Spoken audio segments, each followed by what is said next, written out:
Hi, everybody. I'm Randy Bach, and today's April 8th, 2024. All even numbers, I guess. And I'm happy to have a couple of my great guys. We're going to be an odd number today. Daniel Jupp from the UK and Scott McKay from is Louisiana still in the United States? More or less. Okay. So these guys are interesting writers. They write with flair, and both are authors, and I'll let them discuss their topics. But Daniel has written recently on Bill Gates, the Gates of Hell or the Hell of Gates, either way. And Scott has Obama, Racism, Revenge, and Ruin, if I'm not mistaken, on the alliteration. So I don't know who goes first. Maybe we'll go alphabetically. Daniel. Yeah, well, I'm working class background, English, obviously, but I've always been interested in US politics as well. So I studied US politics at uni. I went on to a PhD. I was, the first from a working class background, so the first person in my family to go to uni. And that's where I kind of first encountered these radically different ideas to the ones that I'd been raised with. But my kind of focus has mainly been, I suppose you'd call me a populist. I used to be a conservative, and then I got a bit tired with how weak they've been culturally and in the culture wars, and I'm considered a populist these days. And I've been commenting politically online for about 10 years. Scott? Well, my background, I guess, goes back a little bit further than Daniel's in that I've been doing the Hayride, which is a culture and politics site based in Louisiana that covers mostly Southern current events since 2009. I've been writing a column at the American Spectator since 2012, started writing books, novels first beginning in 2019. I've got two political books, The Revivalist Manifesto, which came out in 2022, and Racism, Revenge, and Ruin, It's All Obama, which came out last year. Got a brand new novel out called King of the Jungle, which is a satirical action adventure war story that's going to be out at Amazon on April 12th. And has been serialized at the American Spectator over the past 10 weeks. Lovely. So I'm going to start with populism versus conservatism. I think that's an interesting point. And Scott, you were commenting recently on Governor Jeff Landry's forays and the kind of the divide in Louisiana politics, which my understanding is gloves off usually, has been in this case, yeah. Well, let me give you sort of the quick background of the controversy, and this is one that might very well start to play out in various, particularly red states across America. So, it just finished last night. The women's college basketball tournament was going on, and LSU's women's team played Iowa, who ended up being the national runner-up. Based on sort of the way they do event management for their games, they were not on the court for the playing of the national anthem. It wasn't a protest or anything like that. It's actually a sort of a normal thing for LSU sports teams in football and basketball to be in the locker room while the national anthem is played. This was a very rare thing that Iowa was actually on the floor for the national anthem when LSU wasn't, the outrage is the game management or event management people at the tournament that would put one team on the floor and the other one not. If LSU wasn't going to be there, Iowa shouldn't have been there because it's bad optics for the tournament. Anyway, this national hue and cry ensued about how unpatriotic LSU's team was that they weren't out there for the national anthem. And of course, Kim Mulkey, who's the coach of LSU's women's basketball team after the game, who had just lost an NCAA tournament game and her season was over. So you're not going to get a sunny, positive answer to a question about why wasn't your team out there for the national anthem. She's real nonchalant about it. It's like, we even asked me that question for, right? And so she's like, I don't know. We never were out there for the national anthem. And that didn't diffuse the controversy. So Jeff Landry, who was elected last year as the governor of Louisiana, puts out a statement. I love Kim Mulkey, she's great, all this kind of stuff. We should have our teams, the public colleges in Louisiana, our team should be standing for the national anthem at sporting events. Like, he put that out. And he has been eviscerated for sticking his nose into the controversy. But, I saw through what was going on, which was, I think, something that Daniel, will probably identify with pretty seriously, which is Landry saw an opportunity to turn the ratchet, right? You have these people on the left who constantly turn the cultural racket away from, the three things that Antonio Gramsci 120 some odd years ago wrote down were the reasons why the proletarian revolution didn't happen in Western countries, which was Christianity, nationalism, and charity, right?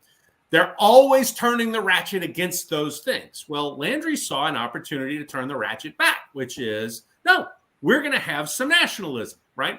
We're going to put our publicly funded college sports teams on the field or on the court for the national anthem. It's something that the majority of the people in our state would prefer to have. It adds to the spectacle. It's a unifying thing. And so I'm going to take this opportunity to do it. Everybody, assumed that this was a punishment of Kim Mulkey and her team. But, it had nothing to do with that. It's an opportunity to turn the ratchet. And the way I wrote about this situation last week was, okay, think of every time there's a mass shooting and left-wing politicians come out of the woodwork to grab at the guns, right? This is their opportunity to turn the ratchet. Oh, we need to do something about all these guns because look what happens. And in every single case, these mass shooters, whatever they might be, would not have been deterred by whatever legislative program these guys offer up. We need better background checks and whatever. Okay, none of these people are felons. They wouldn't have been caught up in a background check. The only way that you're going to get the gun out of their hand is to take it out of all the law-abiding people's hands. Which is never going to work, especially not in the United States, where that's patently unconstitutional and you can't do it. They don't care. They want to turn that ratchet. And so Landry is the term I use, and I don't know if it's a term that applies past the United States, but the term I use rather than populist as a different ideological base than conservatism is revivalism. Right? I don't want to conserve much of anything because I think the status quo sucks. And what I would like is to turn things back to a time where it worked a little better. Like in the United States, we're talking about the 80s and 90s, which, when I grew up, you had a much more unified, much more patriotic, much more free society, much more capitalistic society that wasn't an oligopoly like our current economy is. And that's not true just in the United States. It's true all over the West. Part of this is you need politicians who are not the namby-pamby, weak-kneed conservatives that don't want to do anything to actually fight the left on their own turf. Landry's willing to take the slings and arrows from people like, oh, you shouldn't be getting involved in cultural controversies about things like the national anthem. And his response is, no, these are publicly funded colleges that the state of Louisiana funds. The state of Louisiana is absolutely in a position to dictate how we're going to do the spectacle of the national anthem. I say the players should be on the field or on the court. And guess what? I'm the governor. All these people at the boards of regents of these universities, they're my people, and I can tell them what to do. And so they're going to make sure, starting in August and September, when the next academic year begins at all of these colleges, that when the national anthem plays, the players are all standing there. Because at the end of the day, you don't have a right to be a scholarship athlete at a college. That's a privilege. That's something that's afforded to you based on your athletic ability and character and whatever else. And when the rule gets made, hey, you're going to stand here for the national anthem, you stand there, or else you lose your scholarship, because they're serious about enforcing it now. And there's absolutely nothing wrong with doing that. Yep. And so we're going to have this controversy here in Louisiana. My guess is that when Landry prevails on this and creates this requirement, every other state in the South certainly will do it. And a lot of other red states in places like the Midwest and the Rocky Mountain states and so forth will do it as well.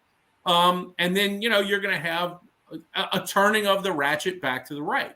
And I think Landry should get a lot of credit for that, particularly sticking by his guns when a lot of people who voted for him are freaked out and screaming because they don't recognize the big picture here.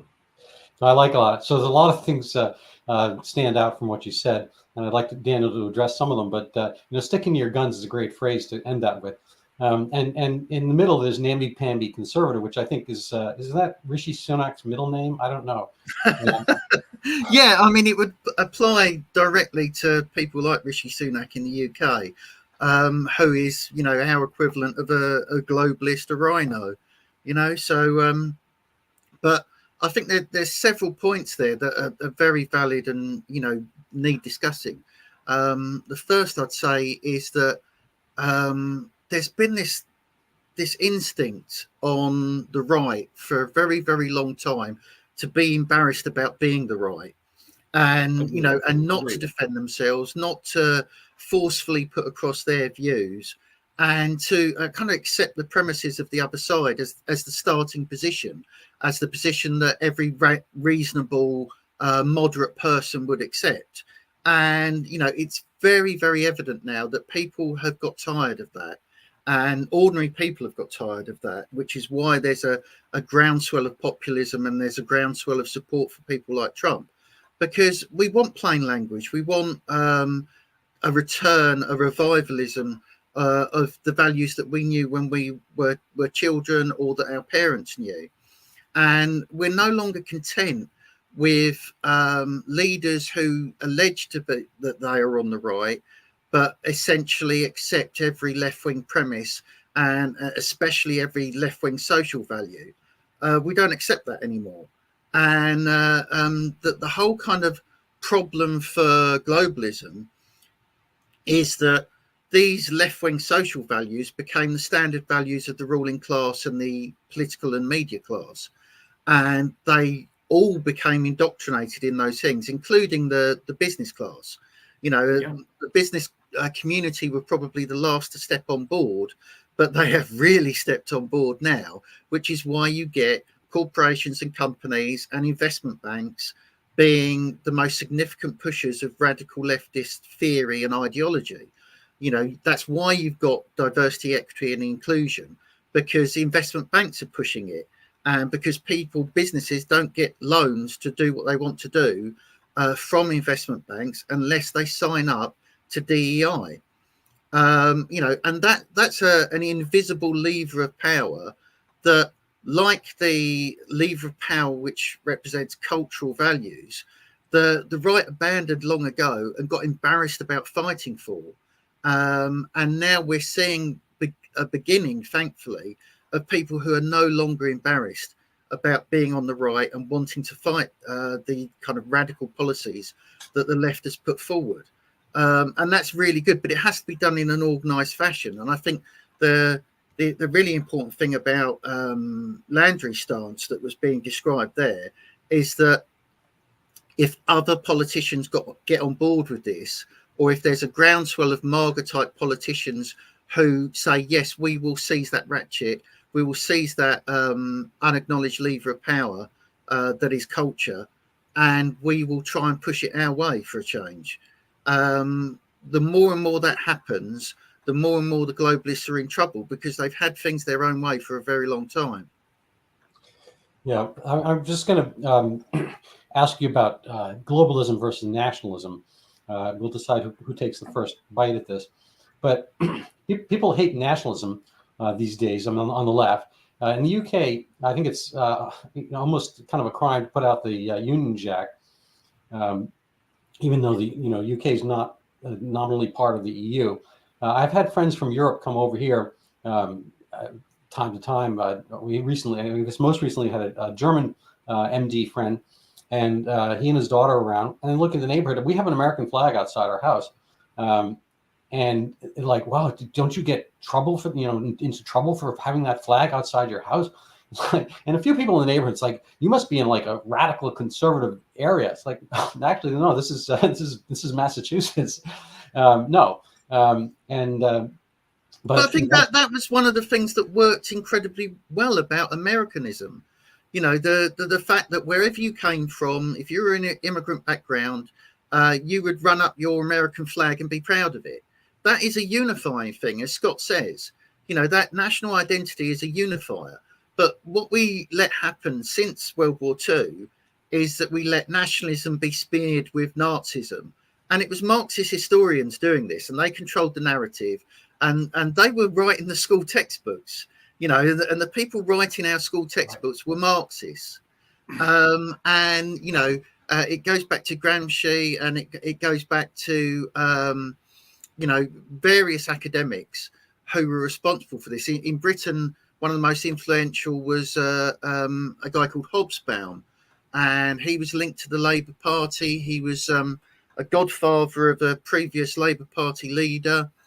And these were the school textbooks when I was growing up. The school textbooks were written by self-declared Marxists, and they were never really questioned on Marxism and its record of mass murder. It happened with Hobsbawm about once I ever saw in an interview, where he was asked about the number of people who'd been killed in communist slaughters around the world. And his reply was that essentially you can't make an omelette without breaking eggs, and that you're going to get that happen.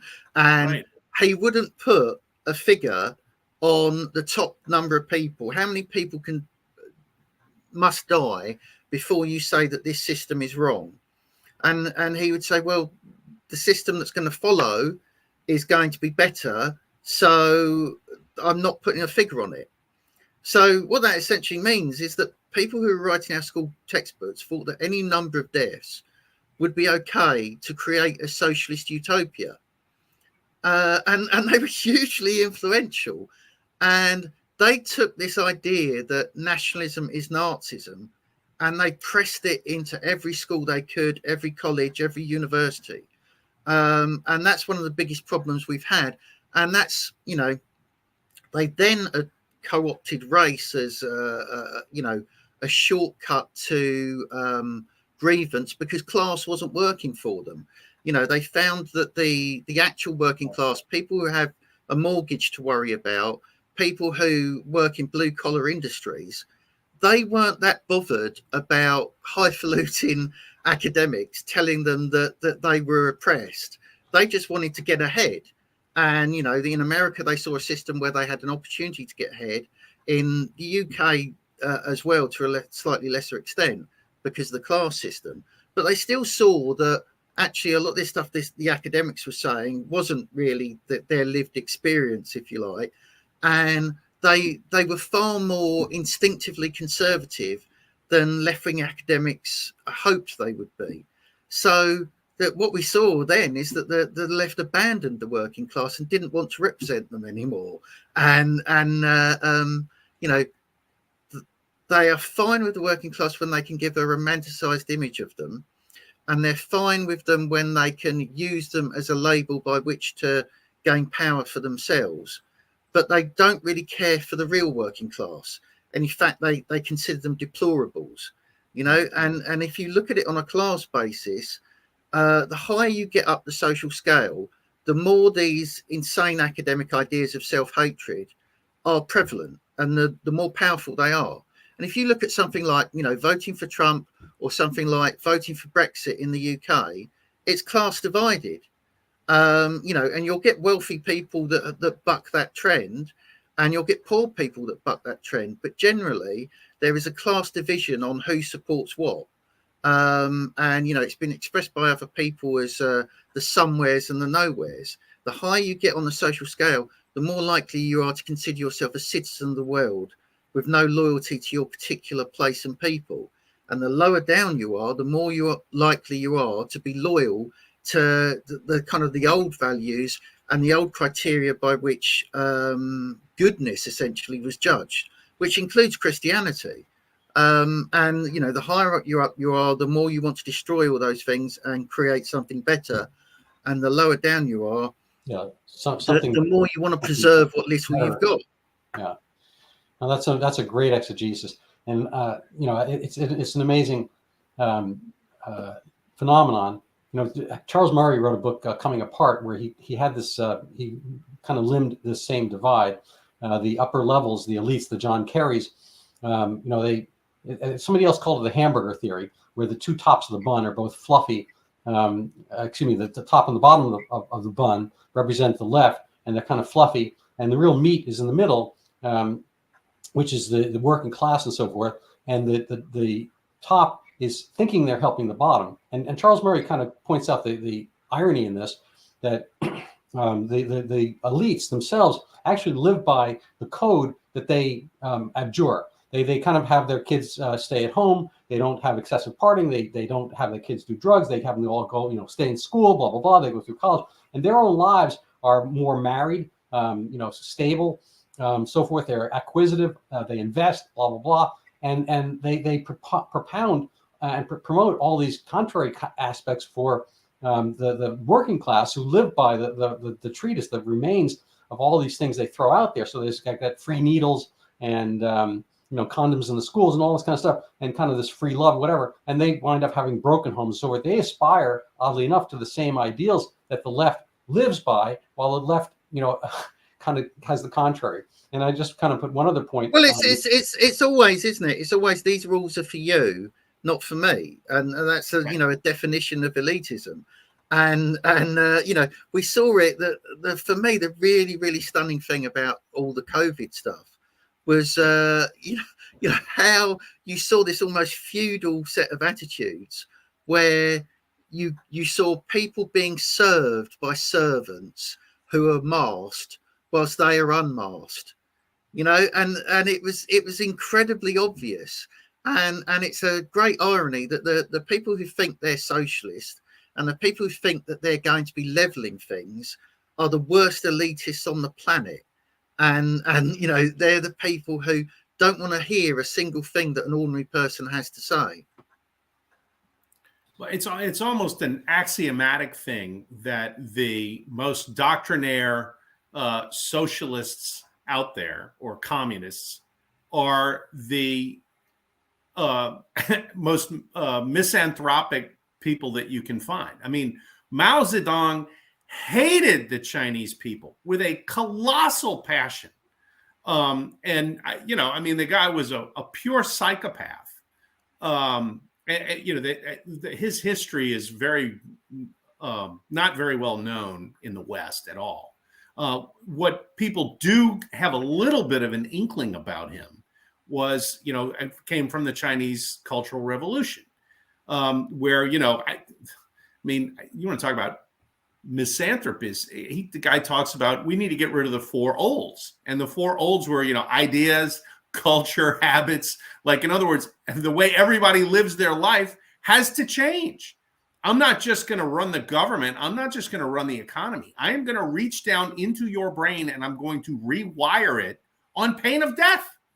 And before you die, I'm going to drag you on a stage in front of a bunch of screaming maniac idiots, and I'm going to make you repudiate your entire life, and then I'll beat you to death, or I'll throw you into a gulag somewhere. You're going to cut down trees until you drop dead.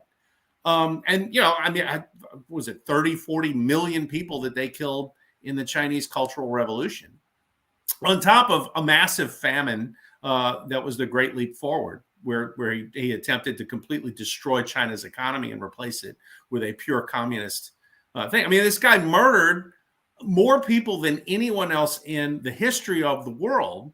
Okay. And there are people that will still tell you that Chinese communism is the most successful system going on the world stage today. And it's like, okay, but to have that opinion, you have got to hate human beings. Like, you have got to hate humanity. And of course, they do, because these are the same people that want to talk about global warming all day long. Climate change is the reason why we have to do all of these different things that will make people's lives harder to live, inconvenience them more, make them far less safe.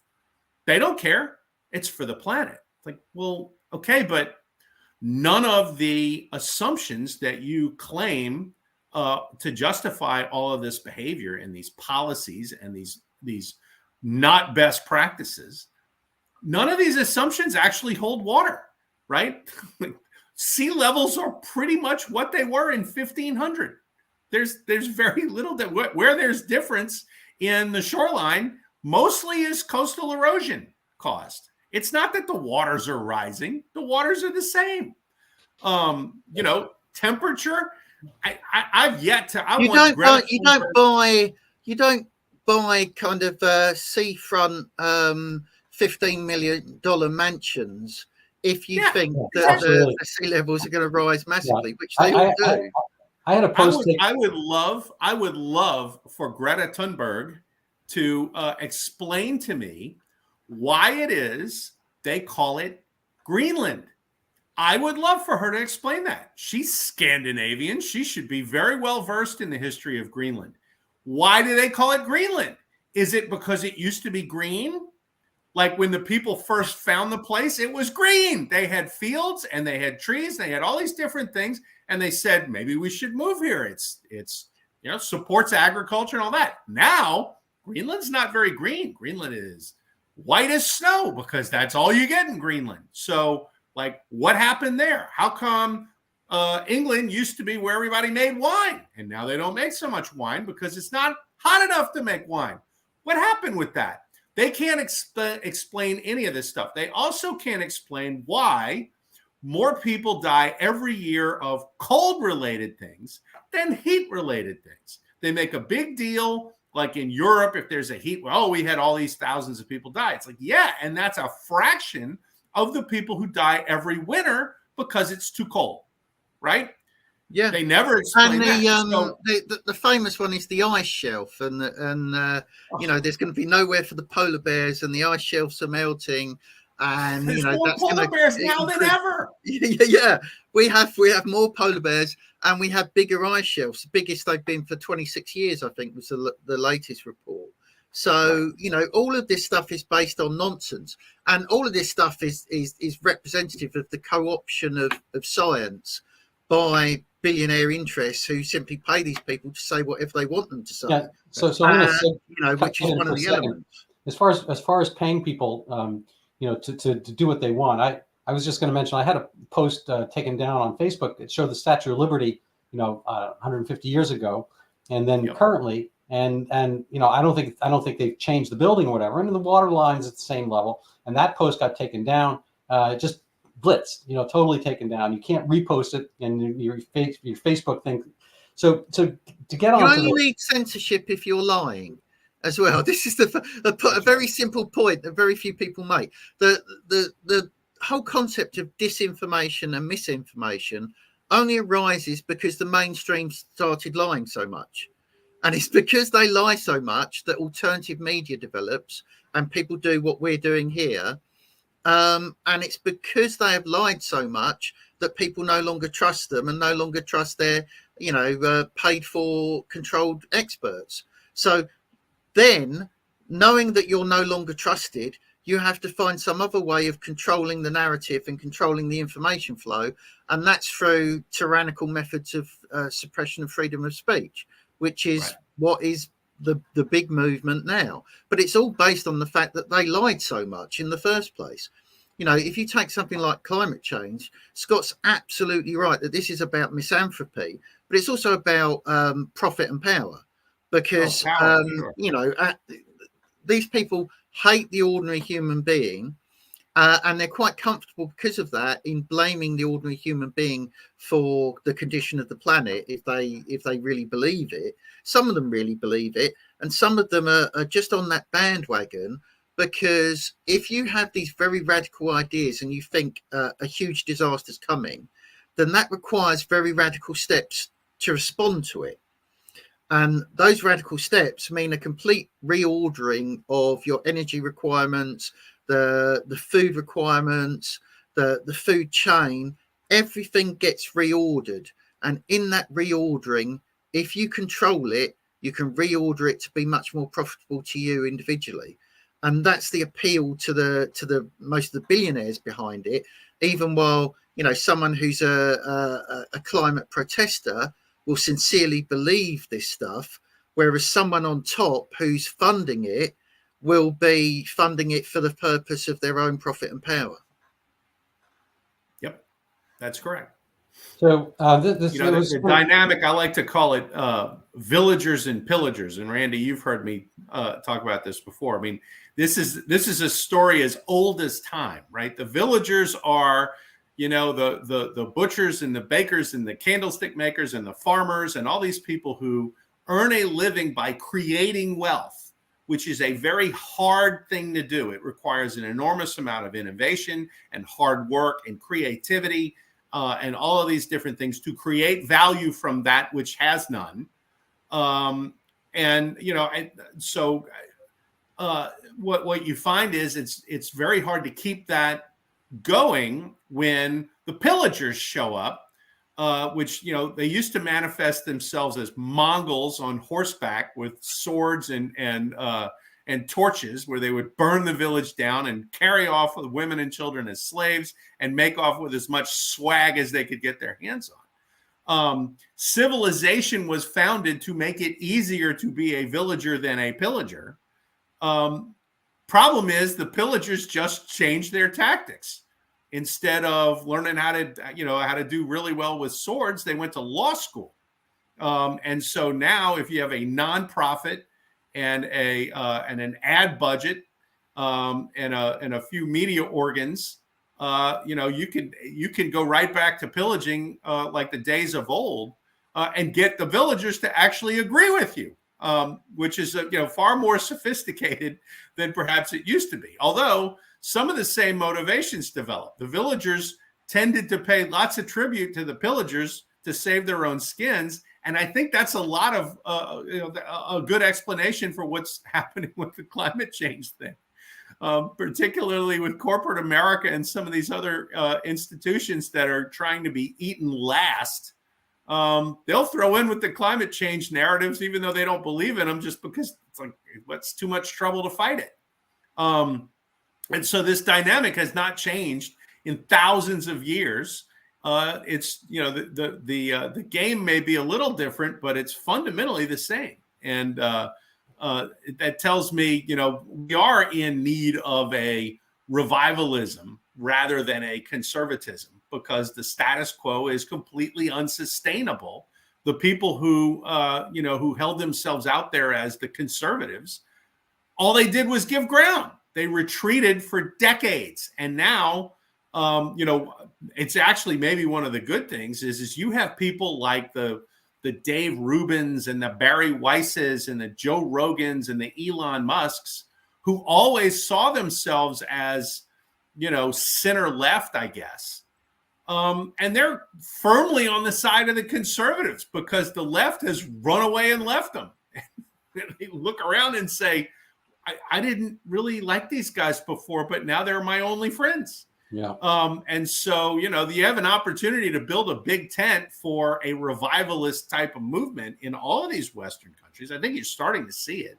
Okay, where people are so fed up with the idiocy of the left and the corrupt ruling class that subscribes to their nostrums. And, you have an opportunity to start rolling it back. But it takes people with enough sand to actually do it rather than talk about doing it and then, shine everybody on and then go do a deal with the elite left like they've always done. That's, I'll give you one of the reasons Ron DeSantis had so much trouble is people, they couldn't quite trust him as an honest broker, as a, revivalist conservative, whereas Trump was a guy that had established some bona fides as somebody that, hey, he actually will fight this fight. I think DeSantis is fighting in Florida, but nobody will be trusted by regular folks until probably until they've suffered some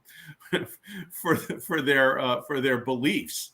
Because at this point, that's really the only currency that the right has left is suffering. Well, I was going to segue a little bit. I know there's a lot here to cover, but we're heading towards 3/4 of the hour. Can I just mention one thing very quickly in response to that, though? Sure. Because it occurred to me that there's already been a revivalist movement, and it was in the 1980s. Thatcher described herself as a radical conservative. Yeah. And it's and that was the only time. The mistake of Reagan and Thatcher is that they didn't fight the culture war. They left that ground and they were concentrated on defeating the Soviet Union, which is a very noble task, but they were concentrated on that and winning the economic argument. And the right did win the economic argument at that stage under Thatcher and Reagan. But, both of them were people who, by their personal example, made it very clear that they knew what were the decent values that would function best for society. But they didn't use that ratchet as the left does. They didn't try and impose those values on everyone else. And that was the error. But there was if you look at a headline during the Falklands War, the Sun newspaper ran a headline reading "The Empire Strikes Back" for the British actually finding their balls again and fighting the Falklands War, and we had that brief moment where we had someone in charge who said, no, I'm not listening to what the experts tell me is acceptable. I'm not listening to any kind of weakness. These people are under the protection of the British government. They've been attacked. We are acting. Right. And that's a very different thing to the kind of perpetual war for profit that we see under, neocon leadership. I'm gonna and it was a moral thing. It was a moral war. Absolutely. Yeah. So I'm going to kind of talk about the moral wars we have right now. There's Ukraine and there's Israel. Randy, before you do that, can I interject something real quick? Sure. At least, and I don't feel confident enough to speak to Thatcher, although I think this is also true of her. The problem with the sort of revival of the 80s, at least on this side of the pond, I think, was that Ronald Reagan was not able to build a train behind him. So, you went from Reagan to Bush, and the Bushes dominated the Republican Party for the next 30 years and rolled back everything Ronald Reagan had done, and took the Republican Party back to something that Republicans couldn't stand.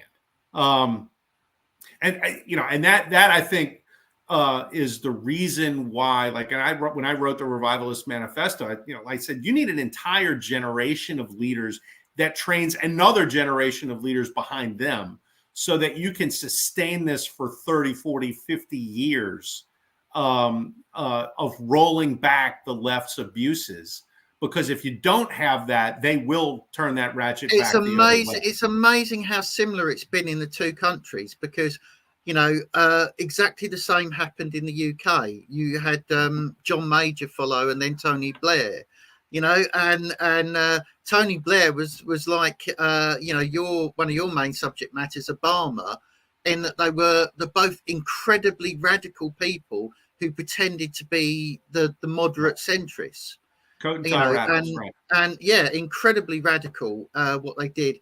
And Biden is now doing to your borders what Tony Blair did to ours. That whole kind of mass migration as a weapon against ordinary people and against nationalism and patriotism, that these were rolled out by radical people who sold themselves as moderates.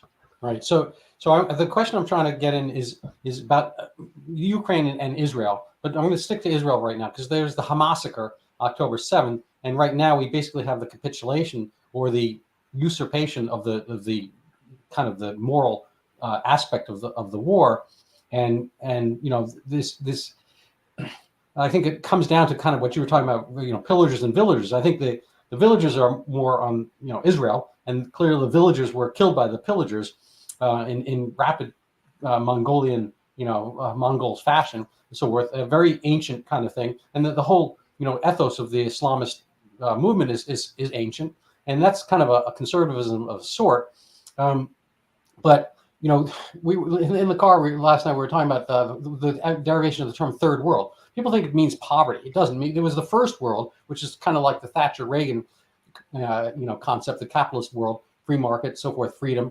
And then the second world was Soviet, China, so forth, communist world. The third world was India's kind of positioning kind of on a socialist edge to kind of get stuff from both sides and not be party to the Cold War per se. But this, third world is different now. And the third world, whatever you want to call it, is kind of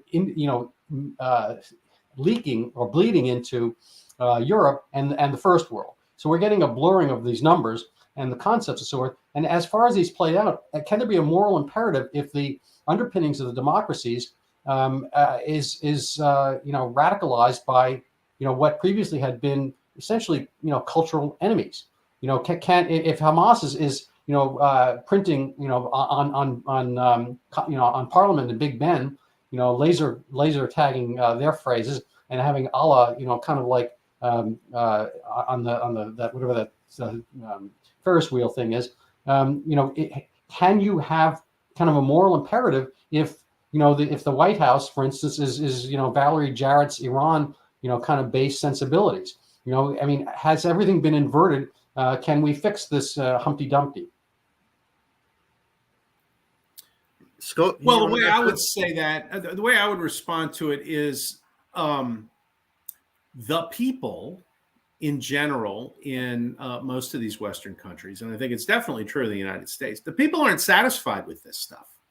The people can't stand it. I think you would have already had a massive wave of, in 2022, when you had the midterm elections in America, they would have been hunting Democrats with dogs all over the country.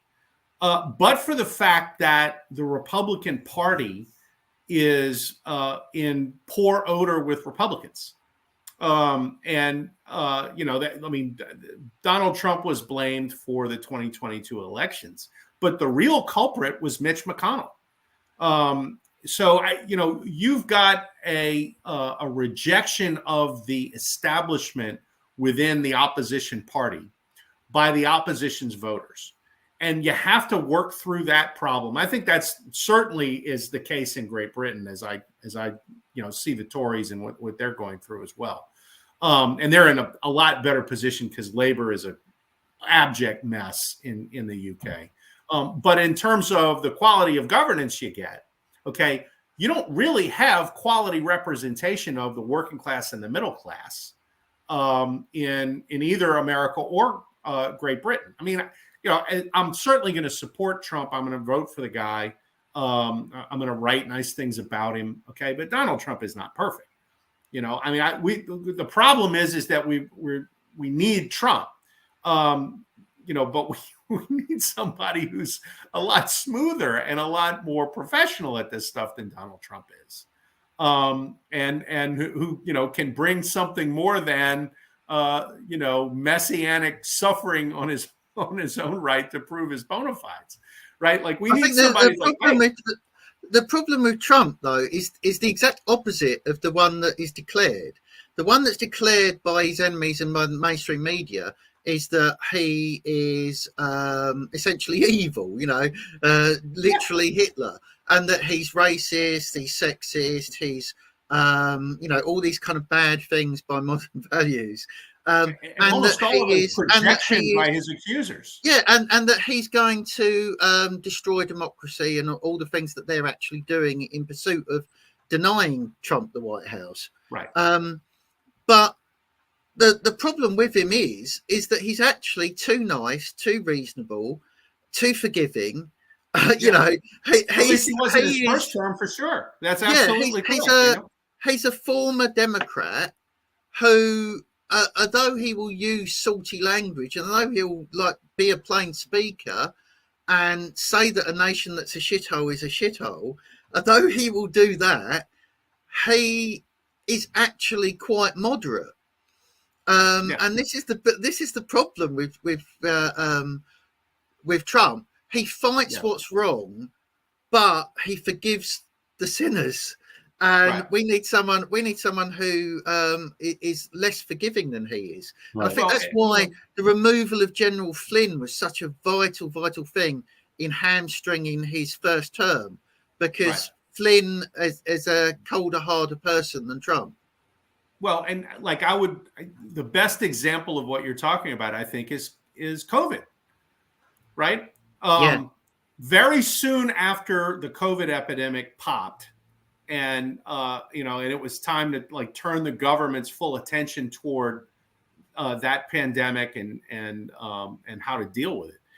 Very soon after that, it had to be very obvious in Trump's inner circle where that virus had come from, right? That it had been U.S. government funding at that lab in Wuhan that ultimately led to this. And that path, I mean, was basically a straight line through Anthony Fauci's office. Okay. True. The overwhelmingly obvious thing that had to happen at that point, and I mean the day this stuff became obvious, was that he got fired. And it's, look, we're going to style this as a resignation on your part. And that way I don't have to go public with the fact that this is your virus that's killing all these people. Okay. But you're out. You're gone. And everybody that you mentored up here is gone. I'm cleaning all of you out, and I'm going to bring in my own people to deal with this. And that way I am not going to have some socialist in a freaking lab coat run around and talk about how I'm telling people to inject bleach, right? When I'm touting a procedure that doctors at Cedars-Sinai in LA are pioneering to use UV radiation to disinfect somebody's lungs that has the virus. Like that's where injecting bleach came from. And this had to do with the public health bureaucracy acting as predators against Trump's reelection when they should have been doing their damn jobs, right? Yeah. And this was done because Trump allowed people who were his political enemies that had embedded themselves in the public health bureaucracy and were Barack Obama's people when Barack Obama was already running a shadow government. And this was basically proof of it. Daniel, you're correct. If Trump had been the mean SOB that he needed to be at that point, he would have fired a lot of those guys back in February of 2020 and brought in people from all over the country who weren't invested in these same crap narratives. Yeah. And they would have, that was the I think, I mean, I've seen a discussion of this, why did Trump go along with, I can't remember the source, but why did Trump go along with it? Because his instincts, Trump is always brilliant on his instincts. Yeah, Trump's instincts, and his instincts were he didn't like lockdowns. He wanted them gone or never brought in. Right. He wanted ivermectin and other remedies looked at. And he thought what he wanted to do is he wanted to treat the virus because he knew that, look, unless you've got comorbidity problems, this thing is not going to kill you. So that there's an answer to this, which is if you get sick, let's get you well. Not let's destroy the country and the economy and my re-election chances. Let's get you well. The thing that seems to be a convincing argument to me is that basically the kind of sources that working against Trump within the White House and especially within the intelligence community, and we know how much the intelligence community was invested in getting rid of Trump. The signed letter by 50 intelligence experts, all the rest of it. They were deeply invested in getting rid of Trump. And it's only a theory, but it's one that seems convincing to me. The idea that why did Trump turn and why did he start listening to Fauci and trusting these people and going with them?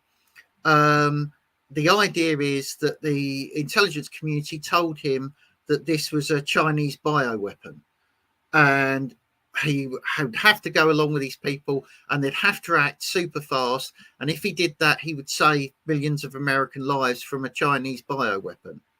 And I think that is probably something of that nature happened. And, in the background, I was putting up my Fauci article from last year. Dr. Fauci's own gain of function. That's pretty much the essence of it. I posit that the real virus, the real item to be eradicated was Donald Trump, and we performed basically a granuloma. To get rid, you don't really get rid of tuberculosis. You encapsulate it, so forth. And I think this was what the so many things that happened. There were a lot of it was covering the ass of Dr. Fauci et al. Because they were complicit, and so a lot of they ignored the Diamond Princess. So that's a whole nother story. I don't want to spend our time here on it, but I think everything else that happened was just to get the mail-in ballots and remove Trump. And Trump was the real offending infectious agent that had I think Deborah Birx's book pretty much spells that. She didn't mean to do it, but she spelled that out pretty much in detail, that this is exactly what the entire exercise was about. So yeah. We're kind of rounding out the hour. I want to make best use of our time. I want to show people your books so they can find them and buy them and send you guys money. So this is The Gates of Hell, why Bill Gates is the most dangerous man in the world. I mean, there's going to be some competition here because we have there's a lot of people competing for that title. Yeah, because we have along the red theme here, we have racism, revenge, and ruin. And it's all Obama. So you guys are going to have to fight this out to see. I didn't put them up on the page here. So here's Racism, Revenge, and Ruin. That's Scott McKay's book. And over here we have The Gates of Hell, why Bill Gates is the most dangerous man on earth. So I'd recommend people buy those. And as a little bit of a plug, they want when they're hanging around Amazon, they can go buy my book. It's unrelated to this, but it is. I was covering this pandemic before the other one popped up, and I actually had an article in 2019 about Zika and the pandemic that never was, and how people kind of bought into this. And it's a little bit like the psyops that we've seen go on with climate and whatnot. There were a lot of radical reasons that Zika became the pandemic it was. It was talked up by the left, so they kind of use it as a Trojan horse to get rid of the Brazil's stricter abortion laws than the NGOs and whatnot the left want to see in the world. So the last vestiges are certain countries in that so-called third world that still have caveats against and strict constraints against abortion. And so because there was the microcephaly element, they kind of jumped on the bandwagon to promote this concept of Zika microcephaly so they could overturn the abortion laws on an emergency basis. And it's always emergencies.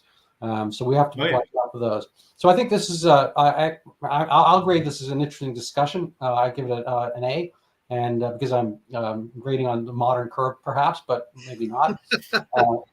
And I extend an invitation. I'm just disgusted that we didn't get an A star. I'm absolutely revolted. You guys got to work at it. But I know Scott has to take off, and so I very much appreciate your time. Any final words for our audience? Well, we've talked about some rather heavy topics here and a little on the depressing side. I would suggest getting King of the Jungle because it makes fun of all these people in savagely humorous ways. And it'll be available on Amazon on the 12th of April, which is 4 days from the day we recorded this podcast. Leave us a review. Tell us what you think. All right, perfect. So just going to pop up the King of the Jungle. This is your spectator page, and this is what we have here. So people can go check this out. All the episodes are up on Spectator if they want to binge read now before the April 12th outflow. And Daniel, any final words? No, just probably one copy of my book isn't enough. You probably need one for the bathroom, one for guests. But other than that, no. It's been very interesting meeting Scott and chatting with Scott as well. Yeah, and you can find Daniel's excellent words at Jupplandia. They're not just great words; it's actually how he puts them together. Yeah. The sequence does matter. Thank you both for coming along. Appreciate the ride, the hayride, as it were, and hope to see you guys again. Cheers, Thanks, Randy. Thanks.